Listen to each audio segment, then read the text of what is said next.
TDP అధినేత చంద్రబాబు నాయుడు ఎన్నికల లక్ష్యంగా పావులు కదుపుతున్నారు. వ్యూహాలకు ప్రతి వ్యూహాలు రచిస్తూ ముందుకు సాగుతున్నారు. నియోజకవర్గాల్లోని ప్రజలతో మమేకమవుతూ అధికార పార్టీ వైఫల్యాలను ఎండగడుతున్నారు. ఈ నేపథ్యంలో బుధవారం బొబ్బిలిలో రా కదలిరా కార్యక్రమం సందర్భంగా బహిరంగ సభలో చంద్రబాబు పాల్గొననున్నారు. ఇందుకోసం జిల్లా టీడీపీ నాయకత్వం విస్తృత ఏర్పాట్లు చేసింది. విజయనగరం జిల్లా బొబ్బిలిలో రా కదలిరా సభలో చంద్రబాబు పాల్గొన్నారు. ఈ సందర్భంగా చంద్రబాబు సీఎం జగన్పై ధ్వజమెత్తారు. వీరత్వానికి ప్రతీక బొబ్బిలి తాండ్ర పాపారాయుడు అని కీర్తించారు. తాండ్ర పాపారాయుడు స్ఫూర్తిగా సైకో జగన్పై పోరాడాల్సిన సమయం వచ్చిందని అన్నారు.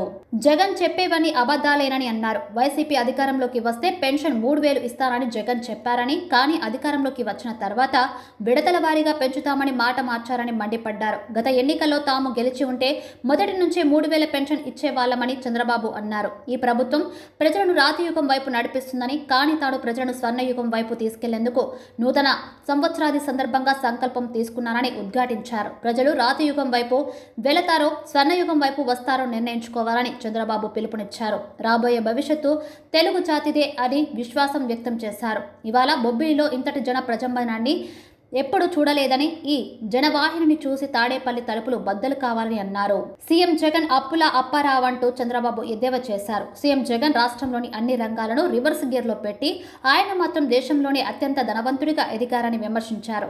వైసీపీ పాలనలో పేదలు సంక్రాంతి పండుగను కూడా చేసుకోలేని పరిస్థితి వచ్చిందన్నారు. టీడీపీ ప్రభుత్వం పండుగ సమయంలో సంక్రాంతి కానుక పేరుతో ఉచితంగా సరుకులు ఇచ్చామన్నారు. పేదల కడుపు నింపేందుకు టీడీపీ 5 రూపాయలకే భోజనం పేరుతో అన్న క్యాంటీన్లు తీసుకొస్తే వైసీపీ వాటిని తీసేసిందని చంద్రబాబు మండిపడ్డారు. మళ్లీ అధికారంలోకి రాగానే అన్న క్యాంటీన్లను పునఃప్రారంభిస్తామన్నారు. జగన్ మట్టి మింగేస్తున్నారని, గంజాయి అమ్మేస్తున్నారని మండిపడ్డారు. వైసీపీ ప్రభుత్వం 9 సార్లు విద్యుత్ ఛార్జీలు పెంచి పేదలపై భారం మోపిందని ధ్వజమెత్తారు. టీడీపీ అధికారంలోకి వస్తే విద్యుత్ ఛార్జీలు తగ్గిస్తామన్నారు. పారిశ్రామికవేత్తల నుంచి వైసీపీ నేతలు వాటాల డిమాండ్ చేస్తుండటంతో పరిశ్రమలు ఇతర రాష్ట్రాలు తరలిపోతున్నాయని ఆరోపించారు. అంగన్వాడీ వర్కర్స్ అందరికీ ఒకటే హామీ ఇస్తున్నా,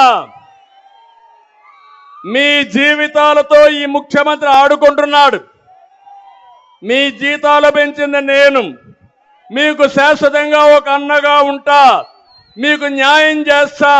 తప్పకుండా తెలుగుదేశం పార్టీ వచ్చిన వెంటనే మా అంగన్వాడీ టీచర్లకు న్యాయం చేసే బాధ్యత తీసుకుంటామని మరొక్కసారి హామీ ఇస్తున్నా. మిమ్మల్ని ఉద్యోగాల నుంచి చేస్తాడంట, జీతం పెంచమంటే ఎస్మా పెట్టి నీ ఉద్యోగాన్ని డిస్మిస్ చేస్తాడంట. ఏమి భయపడక్కర్లా, మీరందరూ గట్టిగా ఉండండి. జగన్మోహన్ రెడ్డి గుండెల్లో రైళ్లు పరిగెత్తచ్చండి. నా ఆడబిడ్డలకు నేను అండగా ఉంటా. మీరు దోచుకున్న డబ్బుల్లో 10% ఖర్చు పెడితే ఇప్పుడు ఉద్యోగాలు ఎవరైతే రోడ్డు మీద ఉన్నారో అందరూ కూడా ఉద్యోగాలకు పోయే పరిస్థితి వస్తుంది. నేను పెత్తందారంట, ఆయన పేదవాడంట, పాపం నిరుపేద. ఆయన డ్రాయర్ కూడా లేదు, పేపర్ లేదు, టీవీ లేదు, బంగ్లాలు లేవు, ప్యాలెస్లు లేవు, బట్టలు లేవు. ఏం తింటాడో నాకైతే అర్థం కాల. గడ్డి తింటాడు, ఈ గడ్డే తింటున్నాడు, అడుక్కుంటున్నాడు. మా చెల్లెమ్మ చెప్పినట్టు రేపు వస్తాడు, అప్పుడు ఓట్లు అడుక్కున్నాడు. భస్మాసుడు మార్గం మీ నెత్తిన చేయబెట్టాడు.